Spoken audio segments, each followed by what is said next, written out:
91-ാം സങ്കീർത്തനം 8-ാം വാക്യത്തിൽ നമ്മൾ മനോഹരമായ വചനം ഇങ്ങനെ വായിക്കുന്നു: ദുഷ്ടരുടെ പ്രതിഫലം നിന്റെ കണ്ണുകൾ കൊണ്ട് തന്നെ നീ കാണും. ദുഷ്ടരുടെ പ്രതിഫലം നിന്റെ കണ്ണുകൾ കൊണ്ട് തന്നെ നീ കാണും.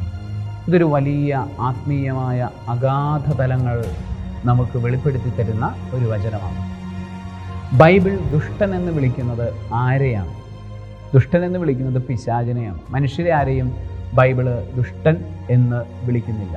അവർ വഞ്ചകർ, അവിശ്വസ്തർ, അങ്ങനെയൊക്കെയുള്ള വചനങ്ങളാണ് മനുഷ്യർക്ക് കൊടുക്കുന്നത്. എപ്പോഴും ദുഷ്ടൻ എന്ന് ബൈബിൾ പറയുന്നുണ്ടെങ്കിൽ അതെപ്പോഴും പിശാചാണ്, അല്ലെങ്കിൽ പിശാചിന് സ്വയം സമർപ്പിച്ചവരെയാണ്.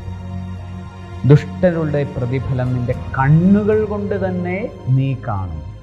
കണ്ണുകൊണ്ട് കാണുക, ബൈബിളിൻ്റെ അടിസ്ഥാനത്തിൽ അത് പറയുമ്പോൾ ആത്മീയമായ ദർശനങ്ങൾ അല്ലെങ്കിൽ ആത്മീയമായ കാഴ്ചപ്പാടുകൾ കൊണ്ട് തിന്മയുടെ പതനം, സാത്താൻ്റെ പതനം, പിശാചിൻ്റെ പതനം നീ കാണും. പ്രിയപ്പെട്ട ദൈവജനമേ, തിന്മയുടെ പതനം കാണണമെന്നുണ്ടെങ്കിൽ അത്രമേൽ കൃപയുള്ളൊരു വ്യക്തിയായി നമ്മൾ മാറേണ്ടിയിരിക്കുന്നു. ഈ വചനം പറയാതെ പറയുന്നത് എന്താണെന്നറിയാമോ? നമ്മളെ അത്രമേൽ വലിയ കൃപയുള്ളൊരു വ്യക്തിയാക്കി നമ്മളെ അവിടുന്ന് മാറ്റുമെന്ന് സർവശക്തനായ ദൈവം, പിതാവും പുത്രനും പരിശുദ്ധാത്മാവും തിന്മയുടെ പതനം കാണും വിധമുള്ള കൃപയുള്ള വ്യക്തിയായി, കണ്ണുകളുള്ള വ്യക്തിയായി, ദർശനങ്ങളുള്ള വ്യക്തിയായി നിങ്ങളെ സമൃദ്ധമായി അനുഗ്രഹിക്കുമാറാകട്ടെ.